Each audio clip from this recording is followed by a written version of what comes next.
कुछ नहीं है, हमारा इन्वॉल्वमेंट होना ही चाहिए पूरा। और एमएसएन वाले सर तो खासकर बहुत क्वेश्चन पूछते हैं और उनकी क्लास में हिम्मत भी नहीं होती, हाथ यहाँ तक पहुंचे आता वो आंसर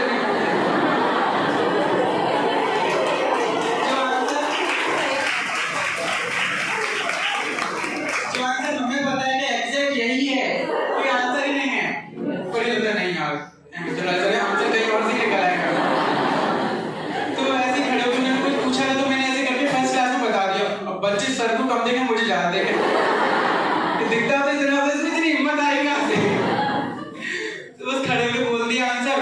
अब वो तो पूरा पैर कांप रहा था, हाथ कांप रहा था, मतलब डिस्को कर रहा था आंसर देते समय। अब आंसर दे दिया, बैठते सब बस खत्म, आधी क्लास समझ में नहीं आया, बाकी डर में निकल गए। लेकिन सर ने बोला हाँ बिल्कुल ठीक है और तेरा सिलेक्शन पक्का है, ऐसे करके।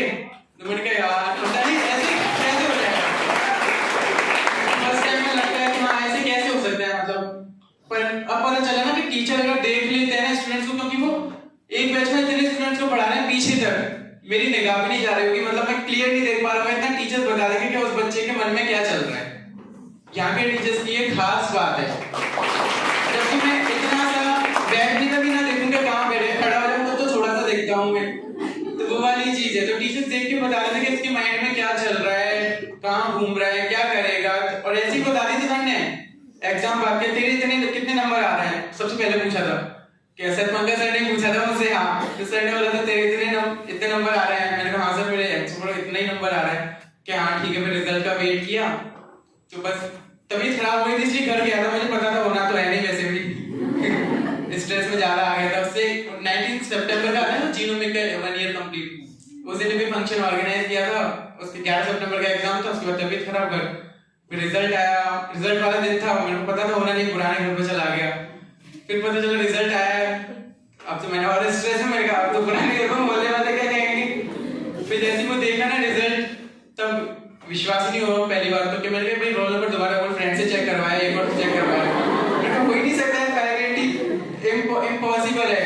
मैंने सोचा 4 हजार के भीतर एक रैंक आ जाए तो मुझे कोई नहीं मिल जाए, पर भगवान मिल जाए। वैसे क्या पता था कि इतना आर्टिकल नंबर चेक किया, मैंने कहा नहीं मेरा एडमिट कार्ड ही गलत है शायद, पूरा चेक करके आके फिर जब पता था सच में हो गया, फिर तो रो के वो हालत खराब हो गई।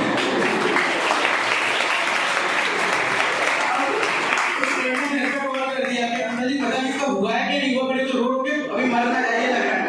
पापा वहां से डायरेक्ट भागे थे कि लड़का तो पता नहीं नंबर आया नहीं, अभी तो स्ट्रेस में चला जाएगा।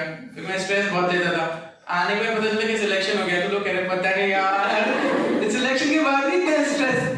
तो यही है फ्री होके पढ़ो, लेकिन नेगेटिव चीजों से बहुत दूर रहना है।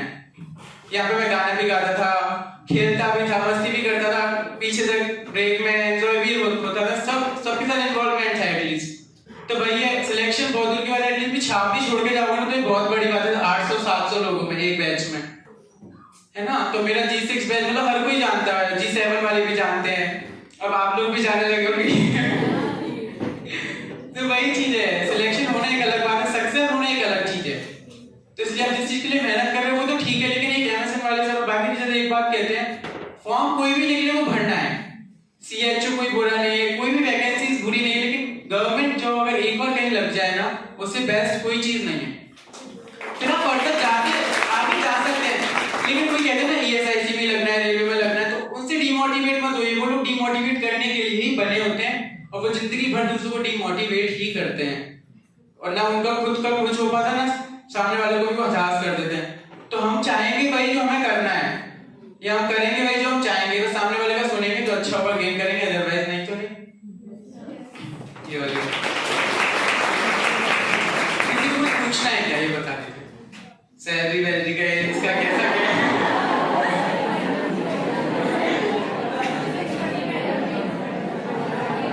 पूछना है किसी को?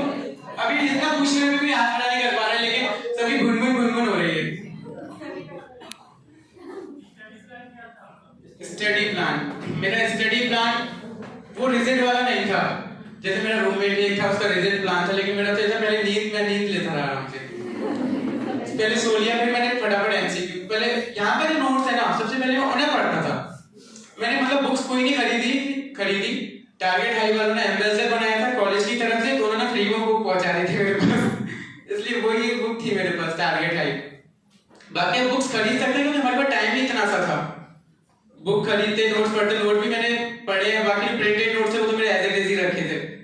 तो वो है, बाकी सर ने जो पढ़ाया ना, क्लास की चीजों पर फोकस करना सबसे बड़ी चीज जो है ना, कि क्लास मिस नहीं करना है। चाहे कुछ भी हो जाए, क्लास में 1 घंटा लेट, 15 मिनट लेट हो जाओगे, या तो यहाँ के सुन लो या तो थोड़ा सा। खैर मैं तो कभी नहीं हुआ लेट, ये मुझे पता है, पर फिर भी सर एंट्री दे ही देते हैं, लेकिन थोड़ा सुना लेंगे कभी, तो वो भी अच्छी चीज है। लेकिन क्लास एक इतनी क्लास बहुत महंगी क्लास है, मतलब फ्यूचर के अकॉर्डिंग हो, तो रूम पर जाके पढ़ने के बाद भी जितना समझ में नहीं आता जितना क्लास में आता है, क्योंकि सर लिखवाते इतना है और उसके पीछे का सार इतना होता है, तो वो स्टोरी जो समझ में आती है ना, वो बेस होता है। तो क्लास तो रेगुलर आना है, बस क्लास का मान लो ना, तो सिलेक्शन में मानता हूँ 100% पक्का है, क्योंकि जब एग्जाम देते हैं ना तो पढ़ा हुआ याद नहीं आता, लेकिन क्लास में सर ने क्या बोला था ना उस दिन ऐसे ऐसे, वो याद आता है। और बहुत स्ट्रेसफुल टाइम होता है इतना सब, बहुत ज्यादा, इसलिए बाकी मुझे भी बहुत स्ट्रेसफुल था। 4 क्वेश्चन तो मेरे सीट से उठने के बाद ही गलत हो गए थे ना, बगल वालों ने नेगेटिव कर दिए थे, सच में नेगेटिव थे। वॉशरूम गया था बस एग्जाम के बाद, उसने कहा इसमें तो ये था, इसमें तो ये था, इसमें तो ये था, मैंने 4 तो यही गलत हो गए, घर तक पहुंचते पहुंचते तो खत्म है। तो इसलिए क्योंकि नेगेटिव भी होते हैं, जब हम सही करेंगे तो हम गलत करने के भी हकदार हैं, लेकिन सही से कम गलत करने हैं हमें, सही ज्यादा करने हैं लेकिन गलत कम करने हैं। 1 2 4 5 8 10 बस, तो सबके ही होते हैं, ऐसा नहीं कोई हम 100% श्योर करके आए, ऐसा कुछ नहीं होता है, थोड़े बहुत होते हैं। मैंने 176 हाँ 177 तो करने नहीं वैसे नहीं, 150 तो कम से कम है, 150 से कम तो क्वेश्चन करोगे तो किसी कैटेगरी में नंबर नहीं आएगा, कोई सी कैटेगरी हो जाएगी तो 150 तो कम से कम है, इससे कम में सिलेक्शन नहीं होता था, क्योंकि नेगेटिव 20 तो होगी हम।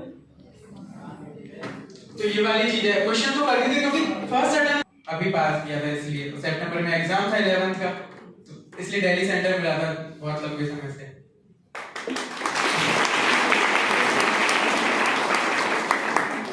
तो बस एमसीक्यूज पे फोकस करना है हमें। हां तेरी कोई कोविड एग्जाम ये साथ में पास ना आ रहा, तो उस टाइम तो कैसे स्टडी करेगी? कौन सा एग्जाम? कोई एग्जाम पास नहीं आ रहा, कोई एग्जाम पास ना आए तो सबसे पहली बात है कि हमें घबराना तो बिल्कुल भी नहीं है, क्योंकि आप लोग इतना पढ़ चुका होता है जो हमें खुद को नहीं पता होती है। मैं भी सोचता था यार अभी कुछ नहीं पढ़ा है, अभी कुछ नहीं पढ़ा, अभी कुछ नहीं पढ़ा है, और जब पता चलता था कि कोई पूछे तो आप उसे थ्योरी सी बता देते, इसमें ऐसे होता है, इसमें ऐसे होता है, इसमें ऐसे होता है। पढ़ा तो हमें बहुत कुछ होता है, लेकिन हमें बहुत सारा आगे दिखता है कि हमें ये पढ़ना है, हमें एकदम याद नहीं हो रहा है, याद बहुत कुछ होता है।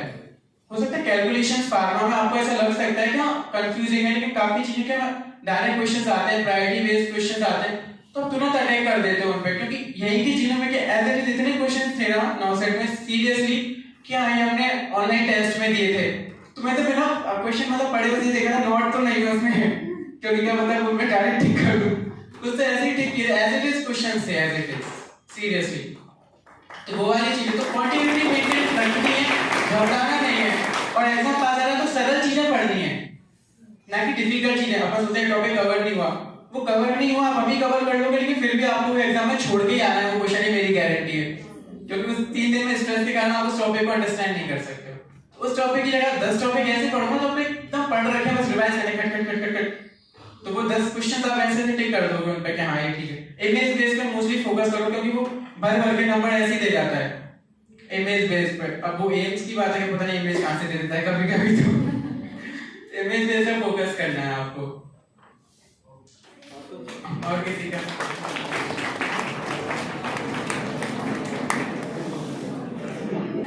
ये अगर आप सबकी तरफ के लिए गाना जो भी आप लोग सब लोग सोच रहे हो, तुझसे नाराज नहीं जिंदगी हैरान हूँ मैं, हो हैरान हूँ मैं तेरे मासूम सवालों से परेशान हूँ मैं, हो परेशान हूँ मैं, जीने के लिए सोचा ही नहीं दर्द संभालने होंगे, मुस्कुराए तो मुस्कुराने के कर्ज उतारने होंगे, मुस्कुराऊं कभी तो लगता है होठों पे जैसे कोई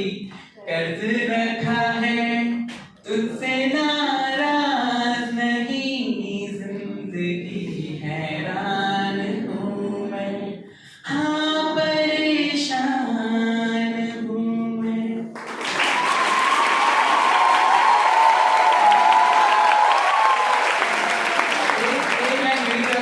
हारी बाजी को जीतना जिसे आता है, वो सिकंदर ही दोस्तों कहलाता है। हारने के बाद भी ना काफी एग्जाम देने के बाद रिजल्ट तो हमारा नहीं होगा। मैंने भी नीट बहुत बार दिया था, एक दिया था, जिपमर दिया था, नीट दिया था, पर मेरा नहीं हुआ तो मैं होपलेस हो गया था। मैं नर्सिंग एक आवाज दी, पर नर्सिंग कभी करनी नहीं थी। लेकिन आपको जिस लाइन में जाना ना वहां पहुंच जाओगे। तो एग्जाम की हार से मत डरो आप, क्योंकि मैंने बहुत एग्जाम दिए थे नीट के लिए, पर नहीं, डॉक्टर बनना ही नहीं था ना मुझे पता था नर्सिंग ऑफिसर था। तो एक बार मैं बीएससी नर्सिंग एग्जाम दिया, एंट्रेंस हुआ, आरएनटी मेडिकल कॉलेज मिला, फर्स्ट नॉट सेट दिया, एक भोपाल मिल गया। तो लाइन इधर थी, मैं दबा मेहनत कर रहा था। हर तरफ हाथ पे टेम्पो कहीं ना कहीं से चले जाओगे।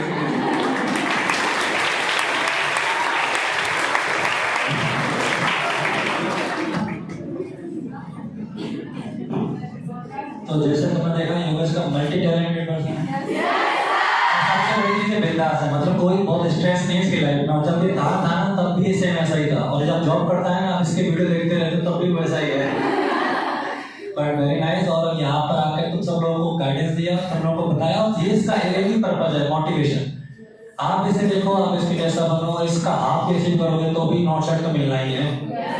तो बस पढ़ते रहना, जैसे बच्चे ने पढ़ाई की वैसे आपको पढ़ना है, कंसंट्रेट करना है, क्लास मिस नहीं करनी कभी किसी की भी क्लास। और सेकंड थिंग, जो नोट्स मिल रहे हैं उसको प्रॉपर पढ़ो, और नोट सेट के लिए जितना जी जाना है उतने से लग जाओ। एक मौका है, ये मान के चलो लास्ट है, ऐसा नहीं कि जिंदगी खत्म हो रही है, पर ये मान के चलो मेरा लास्ट है।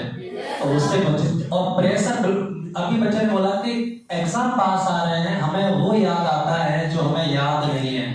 ये इंसान की मेंटेलिटी है, वो टिक करते हैं जो मिला नहीं, वो भूल जाते हैं जो याद है। हमें याद बहुत कुछ है, इसमें से जो नहीं याद है उसको छोड़ दो ना, बेटर है उन्हें बार बार रिवाइज करो जो तुम्हें याद है। सारे 200 क्वेश्चन अटेम्प्ट नहीं करने होते सिलेक्शन के लिए, 200 तो कभी कोई नहीं करता। सही करके 200 सिलेक्ट कोई हुआ है क्या आज तक? आपको तो जो नहीं आ रहा छोड़ दो, जो आता है उसे पढ़ो, और उसको बार बार अच्छे से पढ़ो, उसमें से गलत मत करना, सिलेक्शन से हो जाएगा। ठीक है बच्चों, टेक केयर।